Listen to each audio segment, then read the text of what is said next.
कांग्रेस दफ्तर पर यहाँ पर पहुंचे थे। आतमध्ये पळाले।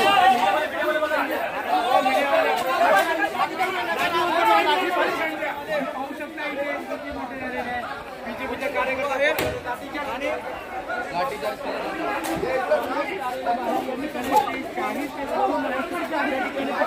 चल भाई क्या करते हैं, क्या करते हैं? अरे छोड़ ना, तू ले ना जाओ वाले भी जो काय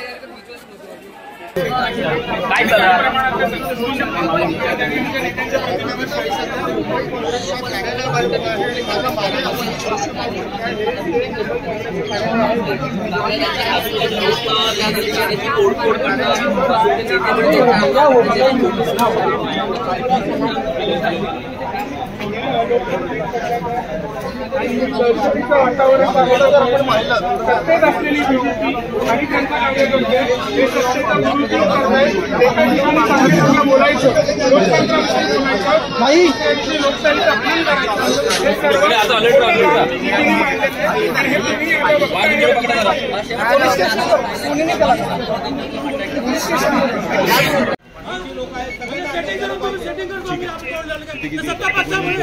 सत्ता पक्षामुळे काय यासाठी तोडफोड केली का?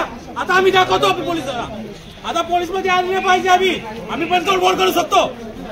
आपण गांधीजींचा विचाराचा पक्ष आहे, आपण आंबेडकरांचा विचारांचा पक्ष आहे। गांधी आणि आंबेडकरांच्या विचाराचे लोक आहोत आम्ही, त्यामुळे आम्ही अहिंसेच्या मार्गाने काम निषेध करू आणि यांना गुंडगिरी करायचे, पोलिसांच्या जीवावर हिंसा करून द्या। हिंसा करणं आमचा धर्म नाहीये, आम्हाला शिकवलं पण नाहीये। अंदर बैठे थे, अंदर बैठे थे, हम लोग जान से मारते थे, हम लोग बाहर अंदर चले गए तो हम लोग मारते थे, जान से मारते थे हम लोग को। अगर हम लोग छुपते नहीं तो मार देते थे हम लोग को। अंदर का दरवाजा बंद किया हम लोगों ने, जान बचाया, दरवाजा बंद करके जान बचा रहे। तो अशा प्रकारचा हल्ला होणार आहे कुठेतरी तुम्हाला कल्पना होती?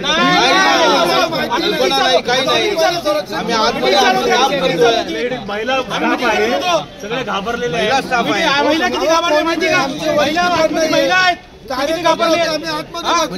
हेच करणार। सर काय नेमकं घडलं? सरकारी आले, आंबेडकर साहेब जिंदाबाद, आंबेडकर साहेब जिंदाबाद म्हणून आले आणि तोडफोड करत असत की साहेब फेकली बघा, आणि लोक हल्ला करत काच तोडले सगळं तुला। आम्ही दरवाजा बंद करून आमची जान बसवली आणि महिला होते त्यांनी दरवाजा बंद करून जान बसवली, आमच्यावर हल्ला केला होता आणि आमची जान पण गेल्याची शक्यता होती। सोनियाजींच्या प्रतिमेवरती शाई फेकत होते, तेव्हा मी त्यांना अडवायला गेलो तिकडे, तर माझ्या डोक्याला त्यांनी थोडं दगड लागले आणि शाई त्यांनी ते अंगावर पडली। हे बीजेपी का हे सबसे प्रतिकार थांबवायला गेलोय आम्ही तिकडे की ही पद्धत चुकीची होती। त्यांनी वरती आमचे ज्येष्ठ नेते आहेत, आमच्या आईप्रमाणे आहेत, आम्ही ते शाई फेकू नये म्हणून मी थांबवायचा प्रयत्न करतो। तुम्ही काय सांगाल? ये बीजेपी का जो सबसे गिरा हुआ पॉलिटिक्स है वो चालू हो गया। बाबा साहब अम्बेडकर के ऊपर अटैक करके जो उन्होंने इंसल्ट किया उससे उनका पेट नहीं भरा, तो अभी जो उनके लिए लड़ाई कर रहे हैं उनके ऑफिस पे अटैक कर रहे हैं, संविधान को मानने वाले लोगों के ऊपर अटैक कर रहे हैं, संविधान को बचाने वाले का आज राहुल जी के साथ पार्लियामेंट में किया और साथ साथ में हमारे ऑफिस में किया।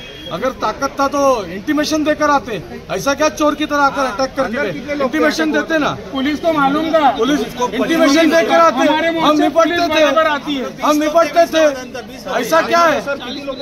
50 लोक आतमध्ये बाहेरून केल्या, महिला स्टाफ आहे, महिला स्टाफ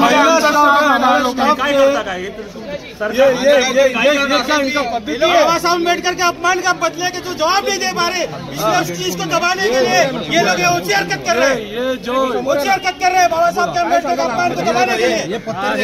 लोकशाहीमध्ये हे अतिशय निंदनीय कृत्य आहे। आम्ही मागून बसलो होतो ऑफिसमध्ये, आम्हाला घोषणा ऐकू आल्या डॉक्टर बाबासाहेब आंबेडकर जिंदाबाद म्हणून आम्हाला वाटलं कुठे समतावादी विचाराची माणसं आली असतील, पण त्यातल्या काही लोकांनी स्टाफ घातले होते बीजेपीचे आणि त्यांनी अचानक तोडफोड करायला सुरुवात केली।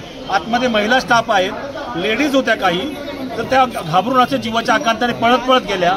आम्हाला वाटतं की काय करतात हे, आणि पोलीस इकडे असताना देखील ते असं करतात। अतिशय सरकार तुमचं आहे म्हणून तुम्ही काय विरोधकांचा आवाज दाबणार, उद्या आमचा जीव घेणार, पण आम्ही डॉक्टर बाबासाहेब आंबेडकरचं नाव शेवटपर्यंत घेत राहू। तुम्ही काहीही बोला, म्हणताना आंबेडकरांची फॅशन झाली, आमचा पॅशन आहे बाबासाहेब आंबेडकर, आम्ही मरेपर्यंत डॉक्टर बाबासाहेब आंबेडकर जिंदाबाद बोलत राहू, जय भीम बोलत राहू।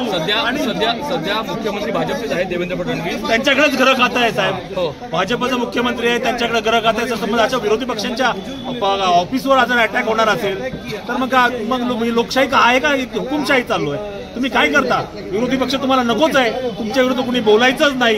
काल आमचा मोर्चा होता, आम्हाला या गेटच्या बाहेर कोणी जाऊ दिलं नाही, पण आज आमच्या गेटवर चोरासारखे येऊन हल्ला करतात, तेव्हा पोलिसांना इंटेलिजन्सला माहिती नाही का? आणि सगळी तरुण पोरं होती आणि गुंडगिरी दिसणारे असे लोक होते, गुन्हेगारी प्रवृत्तीचे लोक होते, अतिशय प्लॅनिंगनी जसं अटॅक करतात। आमच्या मंदारच्या डोक्यावर दगड मारलेला आहे, आमच्या महिला अतिशय घाबरून गेलेल्या होत्या, त्यांना काही सुचत नव्हतं। अशा परिस्थितीत आम्ही काय करायचं सांगा ना? आम्ही गांधीजीच्या मार्गाने, डॉक्टर बाबासाहेब आंबेडकर